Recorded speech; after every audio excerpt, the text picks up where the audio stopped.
যে বক্তব্য সেটা আমি পাঠ করে শোনাচ্ছি। বিসমিল্লাহির রহমানির রহিম। বৈষম্যের শিকার টিসিবি ডিলারদের সাংবাদিক সম্মেলন 21 জুন 2026 রোজ রবিবার সকালে 11টা। ইসলাম মৌলানা আকরাম খান হল, প্রেস ক্লাব, ঢাকা। সম্মানিত সাংবাদিক ভাই ও বন্ধুগণ, আসসালামু আলাইকুম ওয়া রাহমাতুল্লাহি ওয়া বারাকাতুহু। আমরা টিসিবি ডিলারগণ আজ এক প্রকার অসহায় ও নিরুপায় হয়ে আপনাদের দ্বারস্থ হয়েছি। সম্মানিত সাংবাদিক সমাজ, আপনারা সমাজের দর্পণ।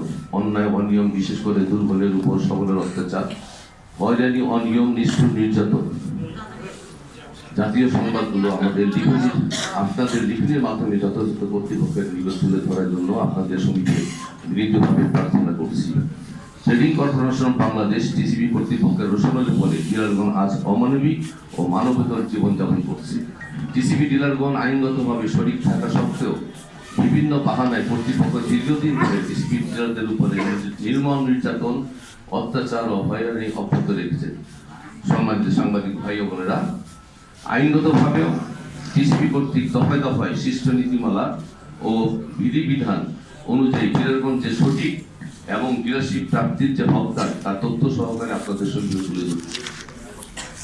সম্মানিত সাংবাদিক ভাই বোনেরা, বিগত 6/4/2025 তারিখে স্মারক নং 26/85/245/00123/651 নোটিশের মাধ্যমে 2025-এর নবায়নযোগ্য ডিলারদের নবায়নের জন্য কর্তৃপক্ষের বরাবরে 5,000 টাকা অফেরতযোগ্য পেওয়ারের মাধ্যমে আবেদন করতে বলা হয়।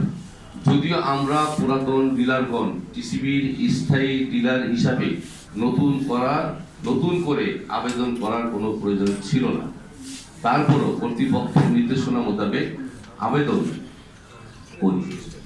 পরবর্তীতে টিসিবি কর্তৃপক্ষ আমাদের নবায়ন আবেদনগুলো মাননীয় জেলা প্রশাসক কার্যালয়ের সরজমিনে তদন্তের জন্য প্রেরণ করেন।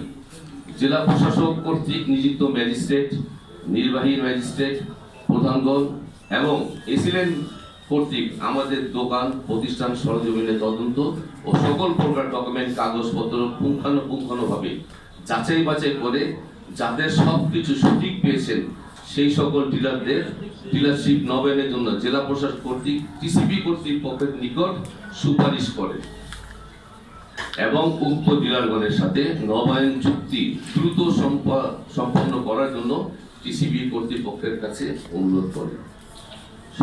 সম্মানিত সাংবাদিক ভাইরা, টিসিবি কর্তৃক জেলা প্রশাসক হইতে সুপারিশ প্রাপ্তির পরেও এবং তাদের তৈরি করা সংশোধিত টিসিবি ডিলার নীতিমালা 2025-এ স্পষ্টভাবে উল্লেখ থাকা সত্ত্বেও সুপারিশ প্রাপ্ত ডিলারগণকে বাদ দিয়ে, অর্থাৎ তাদের সাথে নবায়ন চুক্তি না করে নতুন করে সারা বাংলাদেশে ডিলার নিয়োগ দেওয়ার বিজ্ঞপ্তি প্রকাশ করেছে, যা আইনত অন্যায় ও তালিকাভুক্ত ডিলারগণের প্রতি অবিচার।